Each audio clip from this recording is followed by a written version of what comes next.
परमेश्वर की महिमा हो। परमेश्वर के राज्य में एक चीज बहुत जरूरी है, और वो क्या है? फिलिपियों की पत्री 4 अध्याय और 6 वचन।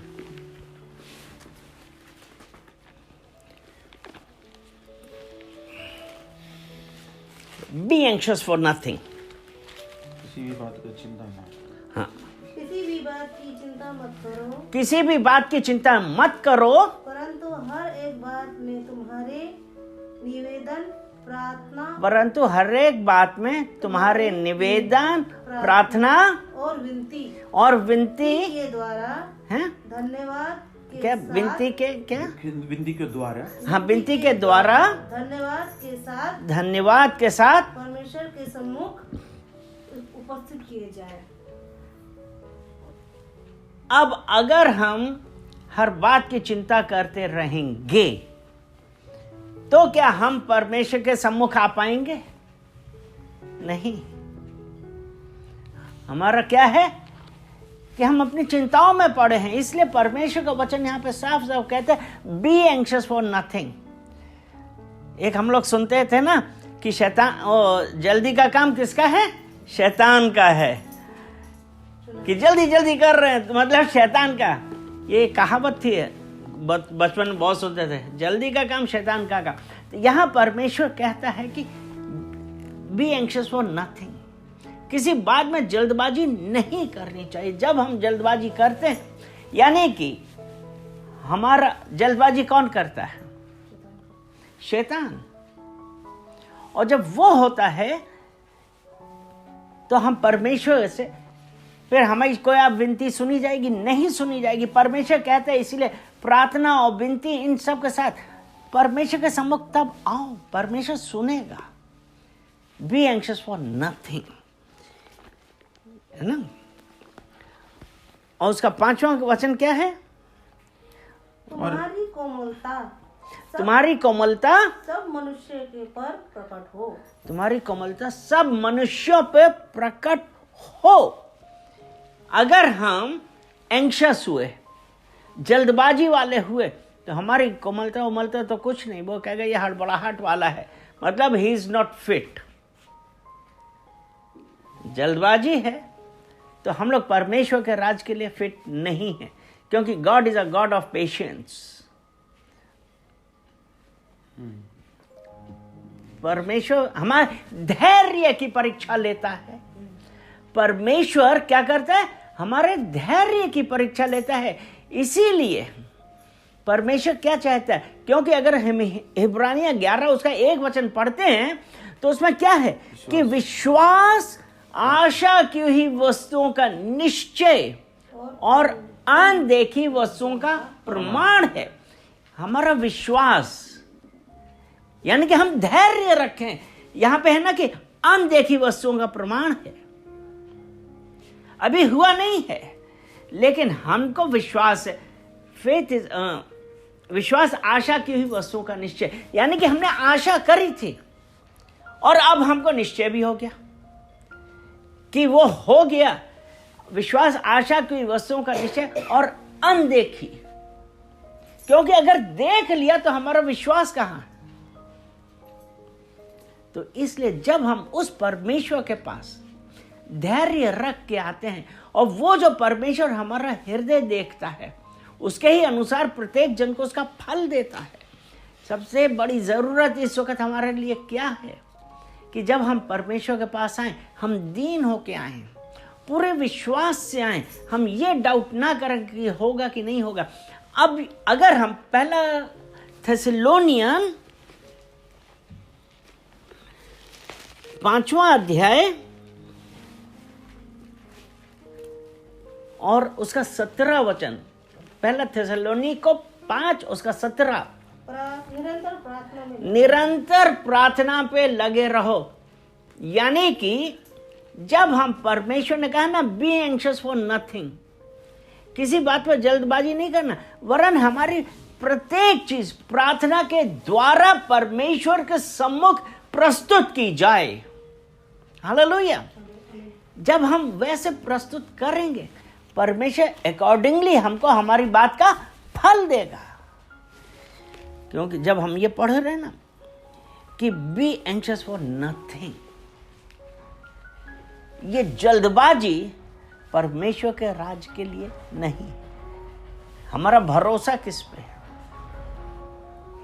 जब हमको ये है कि हमने परमेश्वर पे भरोसा किया है और परमेश्वर का वचन है कि समय आने पे परमेश्वर कार्य करेगा, जल्दबाजी में नहीं। क्योंकि अगर हम सभा उपदेशक उसका 3 अध्याय और पहला वचन पढ़ें।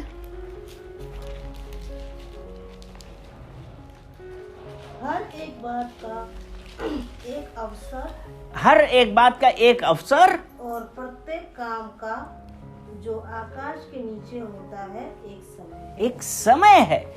हर एक बात का एक अवसर और हर प्रत्येक काम का जो आकाश के नीचे होता है एक समय है। अगर हमको ये विश्वास है, इसीलिए जब परमेश्वर का वचन कहते हैं ना बी एंशियस फॉर नथिंग, हमको एक चीज ये पता होनी चाहिए, हम उस परमेश्वर के पर विश्वास कर रहे हैं तो एक समय पे होगा, ना समय से जल्दी होगा ना समय के बाद होगा। क्योंकि परमेश्वर जो हमारा हृदय जानता है उसके अनुसार हमको फल देगा। याकूब की पत्री उसका 4 अध्याय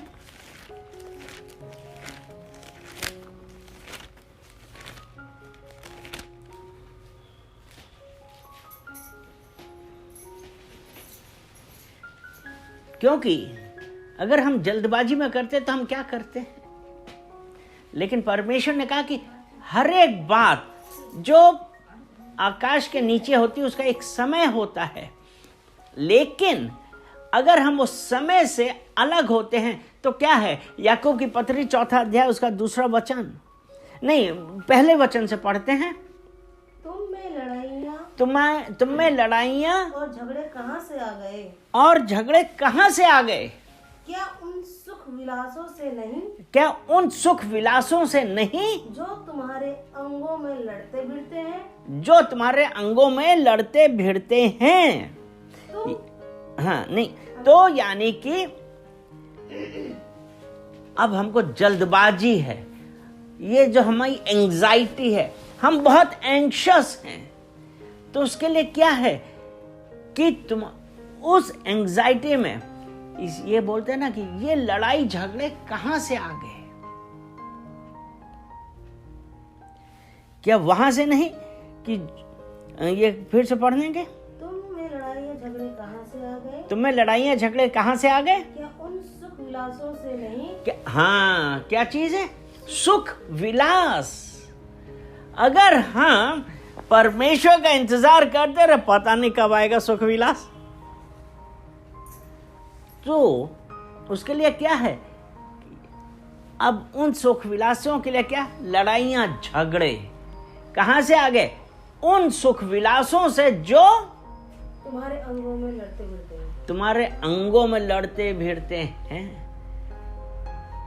अर्थात कि हमने परमेश्वर के ऊपर पूर्ण रूप से विश्वास करने के बजाय अपनी शारीरिक सुख के लिए और उसके लिए हमने हर वो कार्य किया जो परमेश्वर के राज के लिए उचित नहीं है। तो इसलिए जब ऐसा है और उसके बाद तुम लालसा रखते हो और तुम्हें मिलता नहीं, इसलिए तुम हत्या करते हो, तुम डाह करते हो और कुछ प्राप्त नहीं कर पाते। तो तुम झगड़ते और लड़ते हो। हाँ, तो जब कुछ प्राप्त नहीं किया तो लड़ने झगड़ने लगे। तुम्हें इसलिए नहीं मिलता कि मांगते नहीं। हाँ तुम्हें इसलिए नहीं मिलता, तुम मांगते नहीं, और तुम मांगते हो और पाते नहीं, इसलिए कि बुरी इच्छा से मांगते हो बुरी इच्छा से मांगते हो ताकि अपने भोग विलास में उड़ा लें। और परमेश्वर ने तो ये कहा कि बी एंग्शियस फॉर नथिंग। अगर हम परमेश्वर के ऊपर डिपेंड करते हैं, परमेश्वर के ऊपर निर्भर रहते हैं, तो परमेश्वर हमको इन सब चीजों से दूर रखेगा। कि लड़ाई झगड़े हमारे अंदर ही अंदर, और फिर अपने पास पड़ोस फ्रेंड सबसे हम लड़ाई झगड़े क्यों? हमको हमारी शारीरिक इच्छा, हमारी जरूरतें, हमारा ऐशो आराम चाहिए। तो इसलिए जब परमेश्वर का वचन यानी कि वो कह रहा है बी एंग्शियस फॉर नथिंग, बेकार है। इसलिए मसीही के जीवन के लिए एक इंपॉर्टेंट बात ये है कि हमको किसी भी बात में बी एंग्शियस फॉर नथिंग, चिंता नहीं करनी, वरन प्रत्येक बात विनती में, प्रार्थना में वो हम परमेश्वर के सम्मुख लाएं, और वो परमेश्वर अपने समय पे पूरी करेगा। क्योंकि आमीन। इसीलिए सभा उपदेशक 3:1 में ऐसा ही लिखा है कि जो भी बातें आकाश के नीचे होती हैं उसका एक समय है। जब हम परमेश्वर के ऊपर डिपेंड होना, निर्भर होना सीखेंगे, विश्वास करिए परमेश्वर सही समय पे आपको हमारे मांगने से ज्यादा देने वाला है। हालेलुया। वो परमेश्वर महान है। आज भी एक हमारे लिए सबसे बड़ी जरूरत क्या है कि हम अपने आप को परमेश्वर को निर्भर कर रहे हैं, समर्पण कर रहे हैं। हमारे पास जो समर्पण, जो हम्बलनेस है, जो दीन होके आना है, वो होना चाहिए। ये नहीं कि हम लोगों को दिखा रहे हैं। परमेश्वर जो हमारा हृदय के जानने वाला है, लोग शायद ना जाने, हम लोगों को दिखाने के लिए बहुत कुछ कर ले, लेकिन परमेश्वर जो हमारा हृदय जानता है उसके अनुसार फल देगा। Be anxious for nothing. आज हम एक गांठ बांध ले कि मेरे परमेश्वर ने कहा है कि मैं किसी बात की चिंता मत करो, वरन हर एक बात में जो भी तुम्हारी जरूरत है विनती प्रार्थना के द्वारा परमेश्वर के सम्मुख लाओ। और पहले थिस्सलुनीन 5:17 में है कि जब हम परमेश्वर के सम्मुख ला रहे हैं तो प्रार्थना में लगे रहें, क्योंकि प्रार्थना ब्रेक्स एवरी योक। प्रार्थना हर एक बंधन को तोड़ती है। तो आज जब हम उस परमेश्वर के साथ हम आएंगे तो परमेश्वर हमारी जरूरत, हमारा जो रिक्वायरमेंट है वो करेगा। लेकिन एक बात याद रखनी है कि परमेश्वर समय से पहले आपको कुछ नहीं देगा। किस लिए? परमेश्वर हम लोगों से क्या चाहता है? परमेश्वर ये देखता है कि हम कितने हम्बल हैं, हम कितने परमेश्वर के ऊपर निर्भर हैं। Do not look unto the bigness of your problem, but say unto the bigness of your God. अपनी समस्याओं को बड़ा मत देखो, लेकिन अपने परमेश्वर को अपनी सब समस्याओं से बड़ा देखो, क्योंकि वो परमेश्वर हर चीज से बड़ा है। हालेलुया। आज जब हम उस परमेश्वर के पास आ गए हैं तो परमेश्वर कहता है फियर नॉट, मत डर, भय ना खा। हम अपनी परेशानियों से, हम उन सब से, हमको भय नहीं खाना है। बस सिर्फ यही है कि हमारे पास, हमको अपने परमेश्वर के ऊपर डिपेंड करना है और उससे कहना है कि परमेश्वर मेरी मर्जी नहीं वरन आपकी मर्जी होने पाए। हालेलुया, आमेन।